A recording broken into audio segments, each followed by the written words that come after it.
Muy buenos días a todos y a todas. Agradezco su presencia y su participación en esta ceremonia y en estos diálogos que se abren como una forma de compartir experiencias en la vida.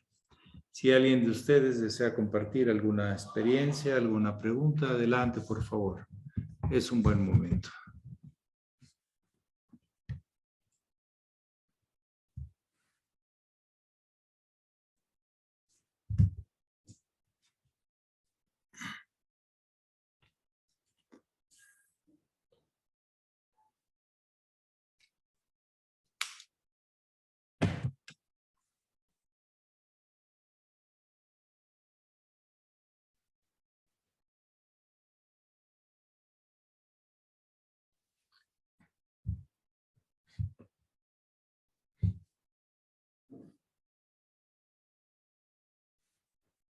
Sí, Natividad, buen día. Muy buen día, muy honorable maestro, hermanos todos, buenos días, buenas tardes, dependiendo del lugar. Maestro, me ha llegado a la reflexión, los avatares, los cristos, ellos en su primera etapa, infancia, adolescencia, no se dan cuenta de su encarnación especial, lo van descubriendo poco a poco.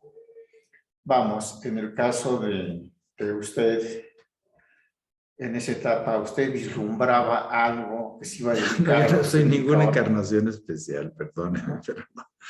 Bueno, a ver, vamos a ver. Ajá. Sí, la mera verdad, si se refiere a mí, yo nunca me sentí nada especial, es más, yo me sentía con ciertas limitaciones. Eh, Siempre fui forzado un poquito en la vida para estar a la altura. Empecé la primaria el primer año a los 5 años, ¿sí? Cuando se empieza a los 7, normalmente, por lo alto, etcétera, etcétera. Recuerdo que la gente veía algo en mí, pero yo no me lo veía. Me decían cosas acerca de mi persona, pero pues yo no me las veía. Yo no me las veía. O sea, no las tomaba muy en cuenta. Tuve aprecio de gente de forma gratuita. Yo no hacía nada, pero eso eran muy, muy amorosos conmigo. O me valoraban. Yo no me valoraba mucho. Cuando conocí al hermano mayor en julio del 74, no es que yo me sintiera algo especial, simplemente dije, esto es lo que yo quiero, esto es lo que buscaba y no sabía qué era lo que buscaba.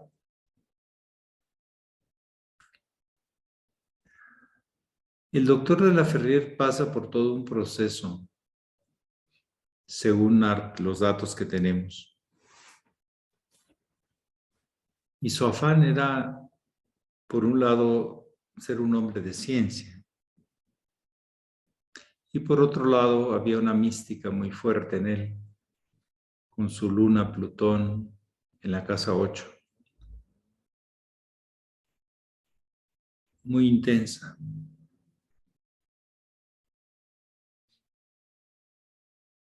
No sé en qué momento, pues sabemos que cuando ve a su maestro también, le da un giro a su vida. Tenía muchas habilidades en pintura, estudiaba, no era un niño de juegos con los demás niños, era de estudio, ¿sí? Es lo que le interesaba, de experimentos. Pero su vida da un giro hasta que conoce a su maestro. Del hermano mayor, él tuvo varias premoniciones antes de. A los 25 años, el famoso viejito, a los 33, la famosa visión del Cristo que le decía, tienes una misión. Cuando empieza a preparar ese grupo,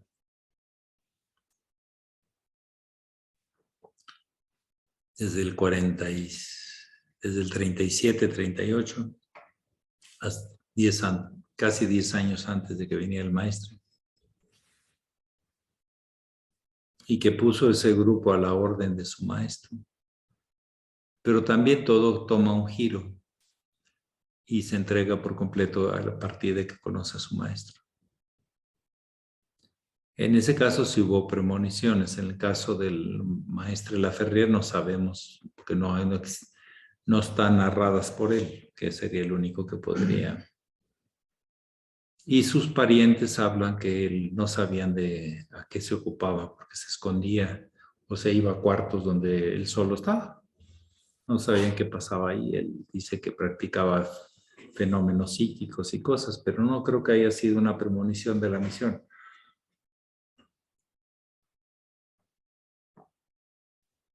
En mi caso ya lo narré.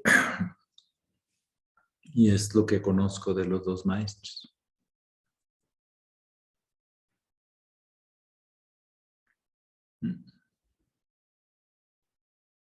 Me queda claro. Sí, porque el hermano mayor siempre nos habló que la misión su misión estaba representada como discípulo del muy sublime maestro. Él ponía su fotografía a la hora de la gimnasia, a la ceremonia. Se ponía un collar que le había regalado el maestro para su meditación. En fin, o sea, siempre fue tu referencia para la misión que tenía que cumplir. No es yo y mi misión, sino yo al servicio de la misión de mi maestro. Y eso es muy importante. Es parte del discipulado. Uno no busca algo, ni su criterio, ni impone nada, sino sigue la línea de su maestro. La línea, porque su maestro sigue a su vez la línea de su maestro, etc. Yo es lo que podría en este momento, de acuerdo a como me pregunta, contestar.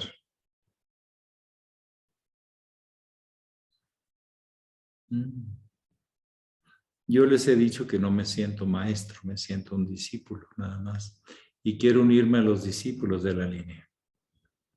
Y si de algo sirve lo que he venido experimentando, aprendiendo, los pongo a su servicio.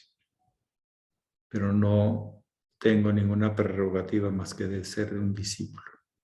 Con eso me quedo. Muchas gracias, me queda muy claro. El maestro Estrada me dijo cuando yo era genial que iba a ser maestro, pero nunca le presté tanta atención porque yo no me sentía de dónde saco. Hubo gente que me dijo que me vio con vestiduras desde la época de Genial también, en una ambición psíquica, no sé, pero tampoco les hacía caso. Yo estaba en lo que estaba, no me sentía identificado. No me sentía identificado con eso y no lo decía. Ahora lo puedo decir en retrospectiva, pero era más que otros veían y sentían cosas que lo que yo me sentía o me veía a mí mismo. Cuando yo me vi a mí mismo fue cuando reconocí a mi maestro y dijo, de ahí lo sigo a donde se meta. Eso sí fue mío, pero lo demás era cosa de la gente. Nunca lo tomé como, ni fue un escudo para mí. Ni tampoco en la decisión y la incondicionalidad cuando me quedé en Torreón, que ya tenía el boleto a Europa, pero me quedé en Torreón para misionar. Entonces esas sí fueron decisiones mías. Lo demás eran cosas de la gente. Hay que diferenciar lo que te dice la gente a lo que realmente tú sientes contigo mismo. Hay que ser muy honesto. Eso yo creo que es importante. Muy importante. ¿Algo más? Muchas gracias. Cuando yo le pregunté al maestro Estrada una vez, maestro, ¿y usted pensó que el maestro Laferrier, o sea, usted pensó que algún día iba a tener,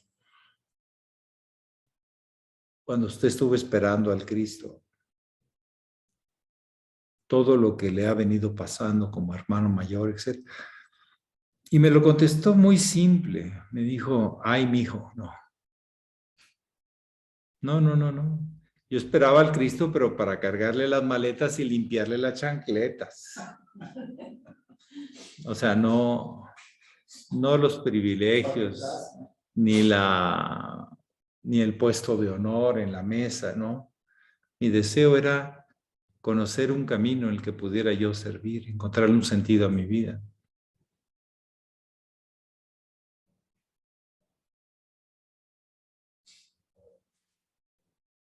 ¿Algo más?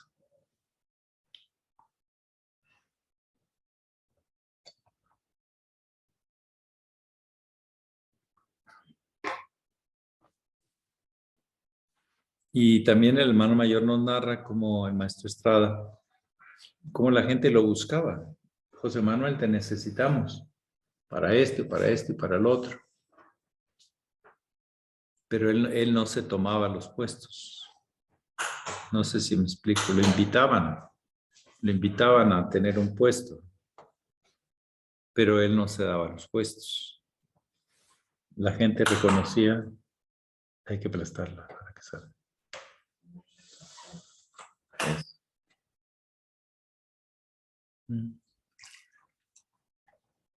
Bueno, ¿algo más? Muchas gracias. Eso muestra la humildad de los maestros, ¿no? Pues la ubicación, te ubicas, o sea, no te pones de más, sino tienes el corazón, el agradecimiento, vuelvo a decir del agradecimiento, es lo que te mueve. El tibetano lo pone en esa expresión de recta intención y pureza de corazón. Esas dos condiciones, para que no te desvíes del camino. Hay gente que no tiene buen corazón.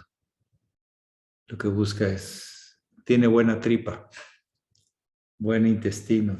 Acá. ¿Sí? Para mí. ¿Sí? O sea, es el sentido de posesión, de apego, por un gran vacío. Es cierto. Un complejo de superioridad no es más que un reflejo de un complejo de inferioridad. Estos temas de Jung, de los complejos. Es un complejo de inferioridad. En el fondo, sí. El que busca el poder es porque no siente el poder. Tiene que buscarlo, tiene que apropiarse, tiene que meterlo en su cajón, tiene que meterlo en su personalidad, porque no lo siente, está vacío. Carece. Inclusive, por ejemplo, Wilhelm Reich, el famoso sexólogo que revolucionó muchas cosas de la visión psicológica de la sexualidad. Él decía que una persona exageradamente motivada o impulsada por el sexo, porque son impulsos, es que lleva un gran vacío del sexo. No tiene nada que dar.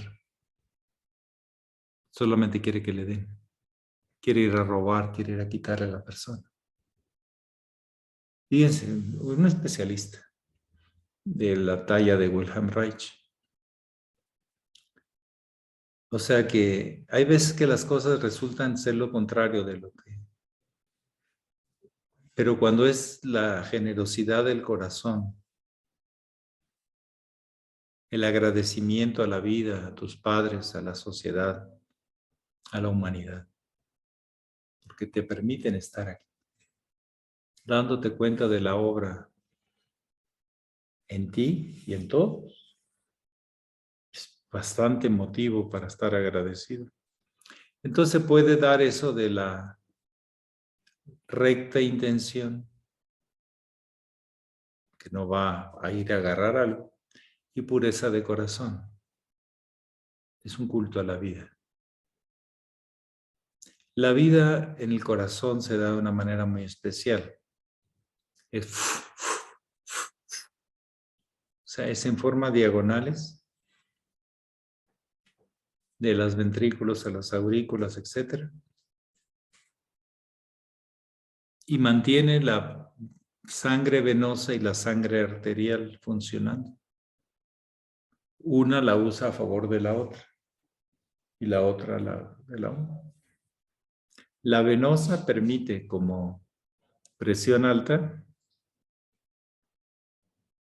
impulsar cuando se contrae, llega a su límite, se contrae a la presión baja y al revés igual.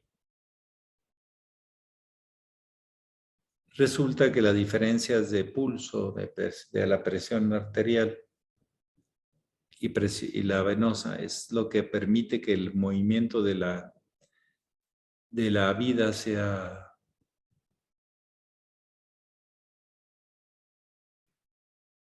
permanente.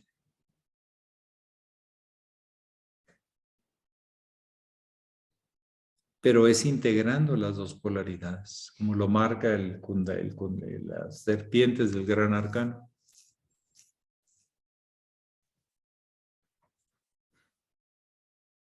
A veces un día tenemos que entrar a una idea o la búsqueda o la visión de la integración, de la síntesis.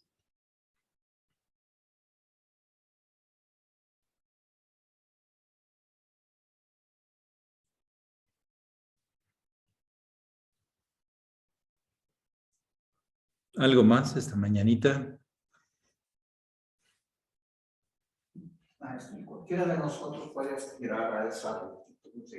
¿Y cómo Pues depende si la practica, no aspire a ella, sino vívala. ¿Cómo cultivarla? Pues sin intenciones secundarias, es el servicio impersonal y desinteresado, la vía. Volvemos al tema. En la práctica de uno mismo estarse revisando sus impulsos,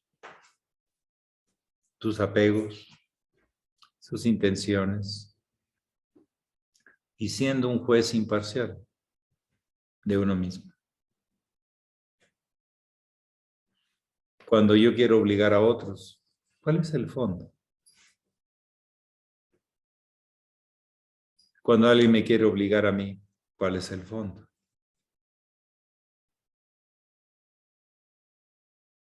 Puede ser una responsabilidad mal entendida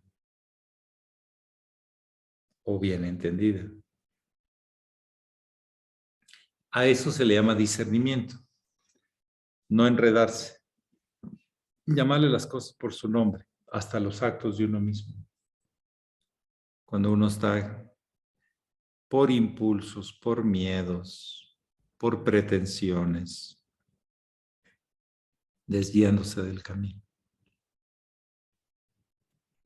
Porque uno viene a aprender, pero a veces que más bien queremos enseñarle a todos. Yo expongo, pero no impongo.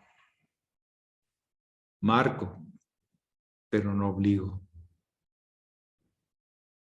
Creo que es así, por lo menos lo que me interesa trabajar.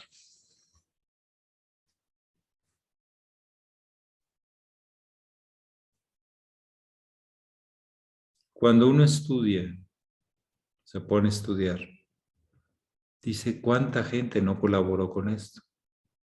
Desde la creación del idioma, desde el buen uso del idioma que te has tenido con gente en la vida que usa bien las palabras.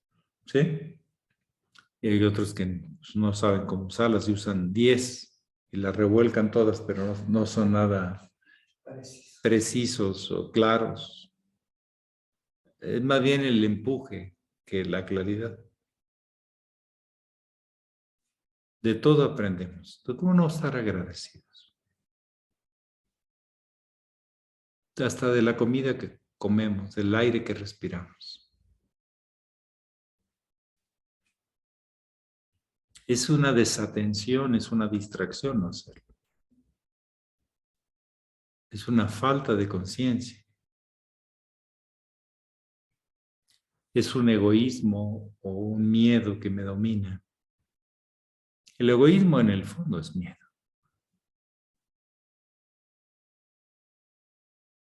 Egocentrismo, no.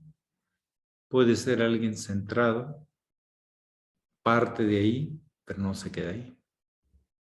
Punto de partida del ego. Pero no te quedas ahí porque sabes que todo tiene ego. Entonces, tienes que aprender a reconocer los otros egos. Como decía muy en el estilo del venerable José Marcelli, dice, el ego no tiene problemas hasta que se encuentra otros egos. Y entonces empieza a luchar a ver quién gana. ¿Y qué dice el ego mío? Yo. ¿Y qué dice el ego del otro? Pues yo. Y ahí está el problema. El yo-yo. Todo con... ¿no? ¿Algo más esta mañanita? El camino no está asegurado, porque la conciencia no tiene seguro. Toma riesgos calculados o no calculados, si es que se da cuenta de lo que está haciendo. Sabe que hay una probabilidad de que se cumpla y una probabilidad de que no se cumpla lo que yo estoy buscando. De que me toque y de que no me toque. De que tenga que hablar o que tenga que callar.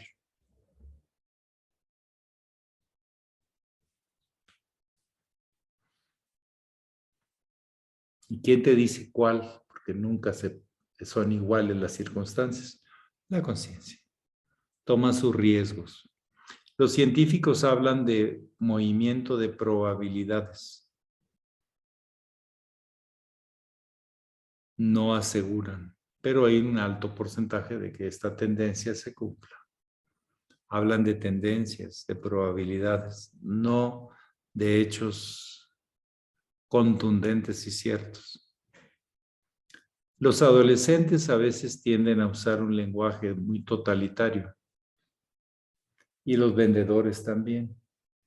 Los vendedores de objetos y servicios. Esto te cura todo. Son absolutistas. ¿Sí? No, estuvo súper X. Lo máximo. Usan superlativos, ¿sí? O fue un desastre y usan palabrotas, ¿no? La gente los sabios, me recuerda la mirada de algunos ancianos que he visto en mi vida y se los agradezco. Esa mirada profunda y esa sonrisa llena de serenidad, que sin moverse observan la vida. Ay, me fue muy bien y súper abuelito y no sé qué. Bueno, qué bueno. Vamos a ver mañana. No dan el triunfo total. Ay, me fue desastroso. Ya no me quiere mi novio. Ay, ya se acabó la vida. Ay, me voy a encerrar en mi cuarto. ¿Sí? Un desastre completo. Una catástrofe. Terrible, horrible. ¿Y qué dice la abuelita? Bueno, vamos a ver mañana. No es ni el último hombre ni la última mujer, pero lo estás aprendiendo de un hombre y de una mujer, lo que puede y lo que no puede. No te preocupes, mañana vemos. ¿Ah? No le dan el sentido de impacto que le da el adolescente. Ven el discurrir, no, pero también el adolescente debe vivirlo así, intensamente, hormonalmente. No le toca vivirlo como el viejo. Pero hay almas viejas que no se dejan llevar por las impresiones, sino por las construcciones, poco a poco. Aceptar la vida como es, a veces sí, a veces no. ¿Y por qué sí y por qué no? En fin. Sí, Maya, buen día.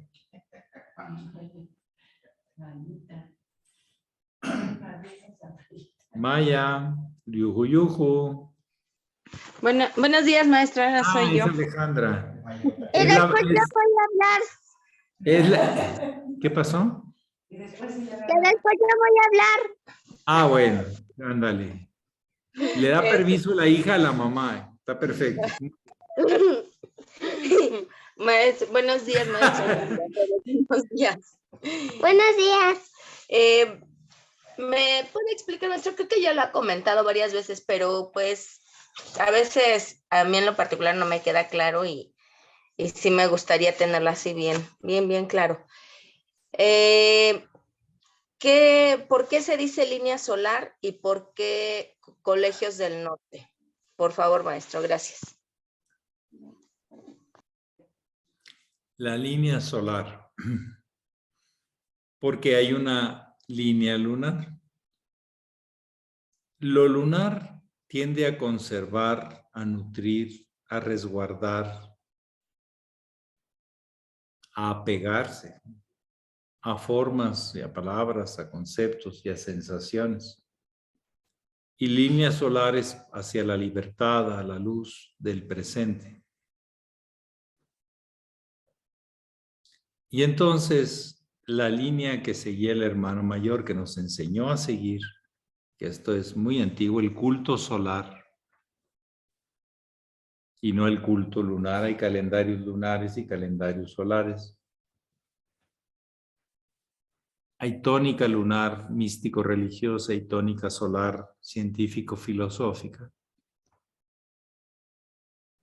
Tenemos que presentar una línea así, clara y diáfana como la luz del día, sin sombras, sin oscuridades y sin dobles intenciones. Sabemos que somos esencia y en la presencia tenemos que manifestar eso. No apegarnos a las cosas. Usarlas en su momento y continuar. La luz es en presente, la luz es que este foco estuvo prendido. No, está prendido, está apagado. O sea, no. La luz es presente. Y el hermano mayor quiso mostrar que había una tónica lunar, que si tiene sus valores, no son los de la línea solar, son de la línea lunar. Se usó a veces como forma despectiva, pero no lo era. Él simplemente decía que era místico-religiosa. Busca fenómenos, emociones, en vez de claridad y efectividad.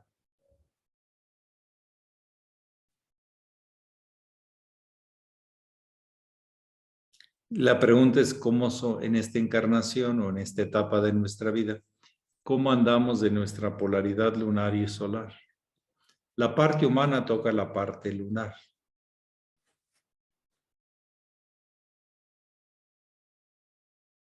La restringe, la somete, la controla. La línea solar no tiene que controlar a nadie, marcarle el camino y esperar que esa persona saque de sí su potencial.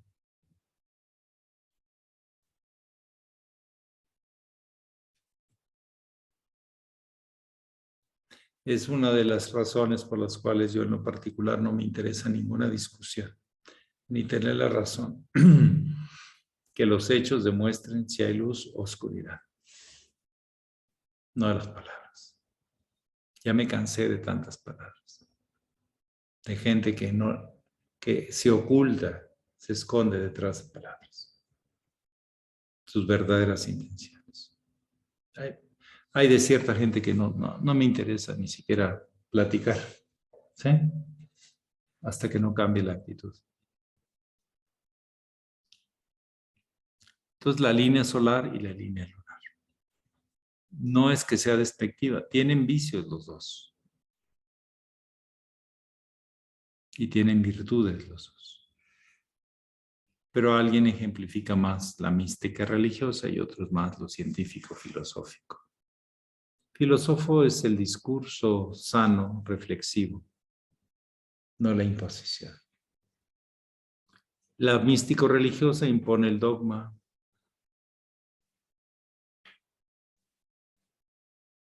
Y así es. Eso es en cuanto al lunar y solar. Decía el hermano mayor de una forma más objetiva. La línea lunar cierra los ojos para ver a Dios y la línea solar abre los ojos y lo ve en todas partes.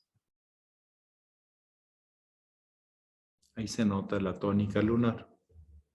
De los arrobamientos, de los éxtasis, de las emociones sublimes. ¿Sí? Como le decía el venerable Marcelli, la sublime evasión. Pero es sublime evasión. O la contemplación clara, directa, de la esencia presentándose en cada instante. Y ahora le toca a Maya. Colegios del Norte. Los colegios del norte y los colegios del sur, en el libro negro de la francmasonería, el maestre Laferrière ahonda en este tema. Que los colegios del norte, los Sa, el culto solar, y el colegio del sur son el culto lunar. Los As. Hace toda una disertación entre los As y una derivación en el lenguaje. Y los es diversidad. Y los Sa, las culturas solares. Unos vienen del norte al sur y otras del sur al norte. Ahí lo puede encontrar. En los libros negros de francmasonería lo habla muy claro. Y esto es desde la más remota antigüedad, dos tendencias, en la misma polaridad de los cátodos. En un imán, uno es la polaridad positiva y otro es la polaridad negativa, si no, no habría campo magnético.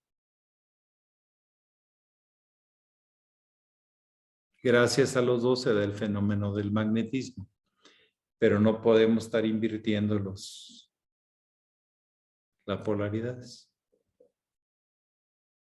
Nuestro planeta, el norte, representa el eje magnético. Por eso una brújula apunta al norte. Y de ahí deducimos dónde está el norte, el oriente, el poniente y el sur. Es el punto de referencia, el norte. Nuestro planeta tiene cargada la masa terrestre hacia el norte. Vean el sur, son como churritos que se hacen chiquitos. ¿Sí? ¿Sí? Los movimientos de las grandes masas del planeta están. Y las grandes culturas vienen del norte, que se han llevado a todas partes. Del norte al sur. Las dos son complementos en el trabajo magnético. Un imán requiere de las dos para generar el campo magnético. Pero cada una cumple un trabajo.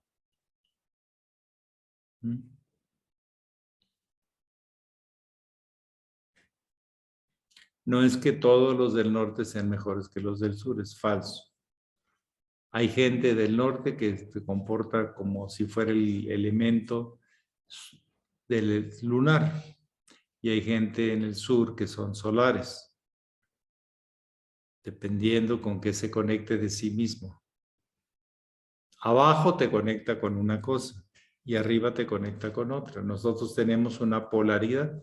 De hecho, por eso los seres humanos tenemos una vellosidad ya a partir de la adolescencia. ¿Sí? Tenemos abajo vellosidad, una sensibilidad magnética que se produce con toda esa vellosidad que genera campos y retiene magnetismos, y otra acá arriba, en la cabeza. Entre esas dos grandes corrientes también nos movemos. Los grandes ideales y proyección o los grandes apegos, dominios y controles.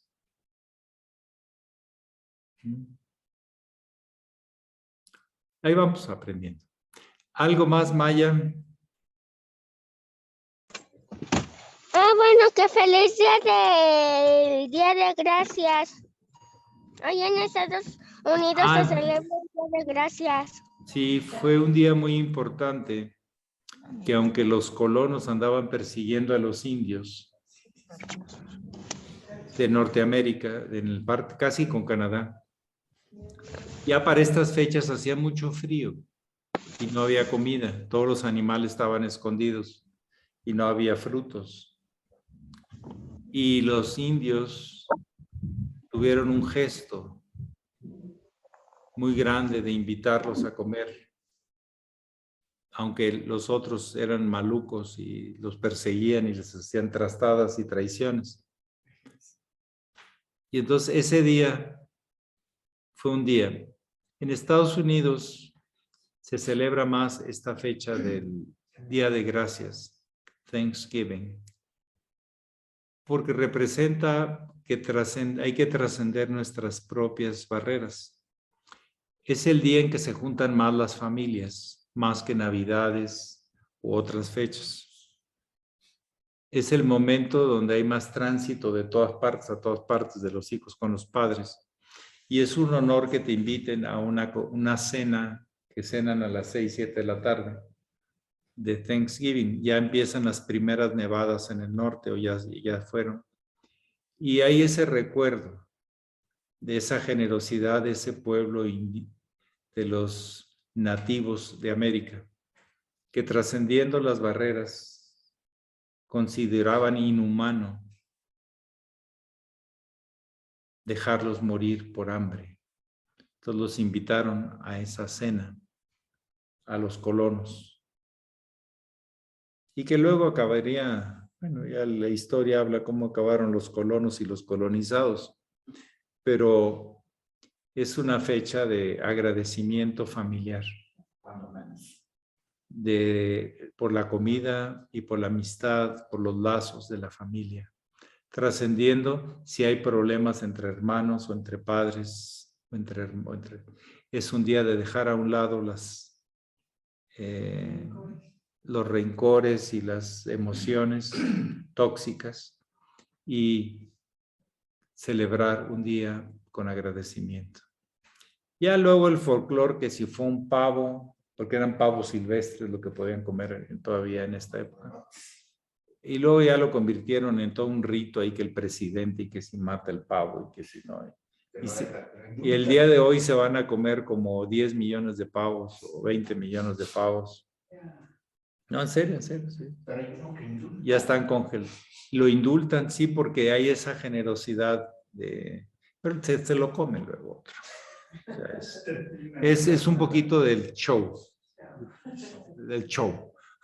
Sí, no show, sino el show. El show hollywoodesco, ¿no? Pero bueno, sí son.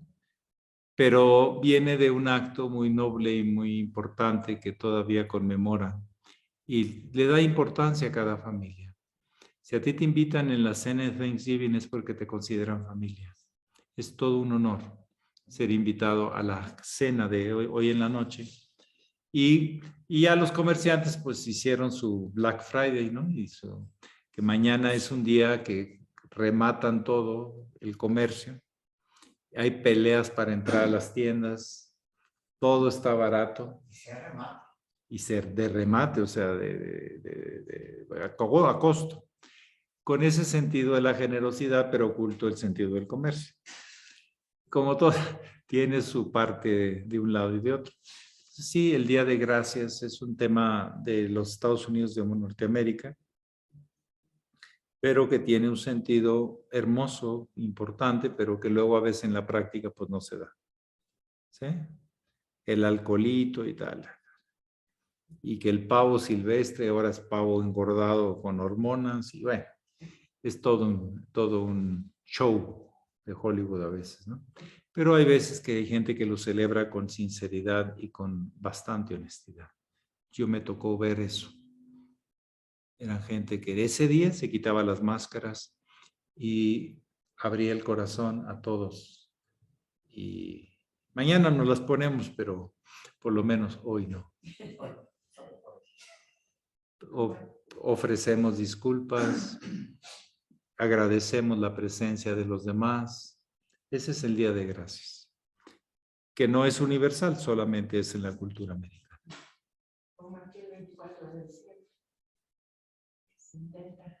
Se intenta quitar los rencores y todo eso, ¿sí? Es más afín al tema de la luz. Acá fue por la oscuridad y por el frío y las nevadas que no había comida. Y sin embargo, quien la tuvo, la ofreció, aunque fuera su enemigo o su contrincante. Es un ejemplo inspirador, es una cosa hermosa, ¿no? Pero bueno, la que tanta valía le damos en nuestra propia vida, y bueno, lo importante no solamente el espectáculo, sino el fondo, el trabajo interior, como en todo. ¿Qué más, Maya, el día de hoy de Día de Gracias? Yo te doy gracias porque a tus papás, porque hicieron algo muy bonito, te hicieron a ti. Y tú has hecho cosas muy bonitas para tus papás y les has llenado el corazón, y a todos también. Ese corazón que hay en tu familia, pues nos los ofrecen con mucha generosidad a través de ti. Gracias, Maya, y gracias a los papás de Maya y a las abuelitas de Maya y a todos. Gracias, maestro. Gracias. Y mis primos están aquí, los de Estados Unidos, y vamos a festejar Thanksgiving Day. Se van a ver. ¿Cómo se hace? Pues sí, hagan su Thanksgiving hoy en la tarde, en la cena. Bueno. Buenos días, maestro. Buen sí, allá día. Están mis hijos. Buenos días. Allá están mis hijos y dijeron, ¿y abuelita va a hacer algo? Le digo, solo díganme que les haga cualquier cosa. Nosotros no acostumbramos a una cena diferente, pero sí a sentarnos juntos y a sacar platos bonitos, lo que no hacemos diario. Y dice, vamos a hacerlo vamos a estar allá celebrándolo. Le digo, sí. Dice, ok, te vemos con Zoom. Pero el chiste el tema aquí es que si hay dificultades, rencores o distanciamientos, hoy es un buen día, escorpiano, o ya sagitariano, de ser generoso y quitarse a un lado los sentimientos de resentimientos. Ese es el fondo de la celebración. No solamente qué comemos o dónde comemos, porque acá pues, seguramente van a querer quesadillas y chilaquiles, no van a querer otra cosa. Pero, sino la actitud interna de reconocerme en el otro y que el otro se reconozca en mí. ¿Cómo queremos realmente vivir tú y yo? Estamos relacionados, somos familiares, somos humanos. Ahora, ¿cómo queremos vivir? Pongamos las cosas. Es momento de desprendimiento. Muy bien, pues que pasen muy bonito día. Hoy y siempre. Hoy le llaman día jueves, pero va a ser diferente a todos los jueves que han vivido. Entonces no lo etiqueten, sino vívanlo, denle sentido, den gracias a la vida, porque nos ha dado tanto. Muchísimas gracias, Pax. Gracias, maestro. Hasta Feliz mañana, hermanos. Gracias. Hasta mañana. Hasta luego. Un abrazo para todos. A todos, Hola, un mamá. abrazo a todos. Hasta mañana. Bye, bye. Abrazos a todos, saludos. Saludos. Igual. Bye.